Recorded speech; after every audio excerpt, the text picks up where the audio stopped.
উন্নয়নের মার্কা মোমবাতি মার্কা, নাজির ভাইয়ের মার্কা মোমবাতি মার্কা। ইতিমধ্যে তিনি চলে যাচ্ছেন, সকলের কাছে দোয়া চেয়েছেন। আমাদের পরবর্তী কুমার রহমতুল্লাহি ওয়া বারাকাতুহু। প্রিয় দাতাবলা সোনারগঞ্জবাসী, আপনারা সবাই কেমন আছেন? আমি আপনাদেরকে দেখে এবং আপনাদের স্বতঃস্ফূর্ত যে স্পোর্টস খেলাধুলা চলছে, এটা দেখে আমি অত্যন্ত অভিভূত হয়েছি। আমি যখন শুনেছি সেখানে একটি টুর্নামেন্ট চলছে, আমি অত্যন্ত আগ্রহের সাথে সেটা উপভোগ করার জন্য এসেছি। কারণ খেলাধুলা শুধুমাত্র শরীরকে চাঙ্গা রাখে না, খেলাধুলা মানুষের মানসিক শক্তিকেও চাঙ্গা রাখে। কথা বলে খেলাধুলা শুধুমাত্রই যে মানসিক শক্তি চাঙ্গা রাখে এটা এমন না, খেলাধুলা যারা করে তাদের শরীরের ফিটনেস ঠিক থাকে। কথা বলেন ঠিক না? খেলাধুলা শুধুমাত্র শরীরের ফিটনেস কি ঠিক রাখে না, এখানে আরো উপকার আছে। সেটা হলো খেলাধুলা আরো উপকার করে, সেটা হলো ইচ্ছে করলে যারা পরিশ্রম করে, হার্ড ওয়ার্ক করে, যারা খেলাধুলা করে, তাদের ব্রেনটা এত স্বচ্ছ থাকে, ইচ্ছে করলেই কেউ তাকে ধোঁকাই ফেলতে পারে না। খেলাধুলা করলে তার মেধাটা একদম স্বচ্ছ থাকে। এই জন্য লেখাপড়ার পাশাপাশি খেলাধুলা অত্যন্ত ভেরি ইউজফুল ফর হেলথ। এটা স্বাস্থ্যের জন্য খুবই উপকারী। এই জন্য আমি স্টুডেন্ট লাইফে খেলাধুলা করেছি, লেখাপড়ার ফাঁকে ফাঁকে খেলাধুলা করেছি। আপনারা খেলাধুলা করবেন, কারণ খেলাধুলা করলে আপনার বিবেককে কেউ ফাঁকি যেমন দিতে পারে না। যে কোনো মানুষ যারা হার্ড ওয়ার্ক করে, পরিশ্রম করে, সে কখনো নেশায় আসক্ত হয় না। কথা বলতে অলস মানুষগুলাকে মানুষ কি করে?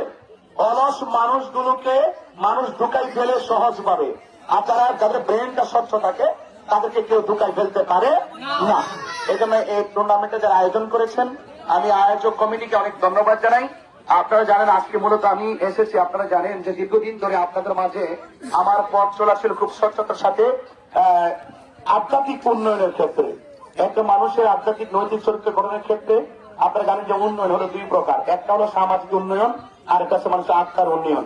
আমি আত্মার উন্নয়নের কাজ করেছি এবং আমাদের বৃহত্তর সুন্নি জোট মনে করেছে বর্তমান যে রাজনৈতিক অস্থিরতা এবং বাংলাদেশের মধ্যে যে মানুষের যে নিরাপত্তাহীনতায় ভুগছে, সেই এই দেশের ক্রাইসিস মুভমেন্টে এই সার্বভৌমত্ব সুরক্ষা এবং ধর্মের সুরক্ষার জন্য আমরা রাষ্ট্রীয়ভাবে আমাদের প্রত্যাশা হলো আমরা রাষ্ট্রের একটি গুরুত্বপূর্ণ জায়গায় আসন্ন ত্রয়োদশ জাতীয় সংসদ নির্বাচনে অংশগ্রহণ করে আপনাদের দোয়া, ভালোবাসার সমর্থন নিয়ে এবং আল্লাহ পাকের অশেষ দয়া এবং রহমত কামনা করে আমরা চেষ্টা করছি যেন অন্তত পক্ষে এই দেশের সর্বোচ্চ রাষ্ট্রীয় জায়গায় যেন আহলুস সুন্নাত ওয়াল জামাতের প্রতিনিধিত্ব নিশ্চিত হয়।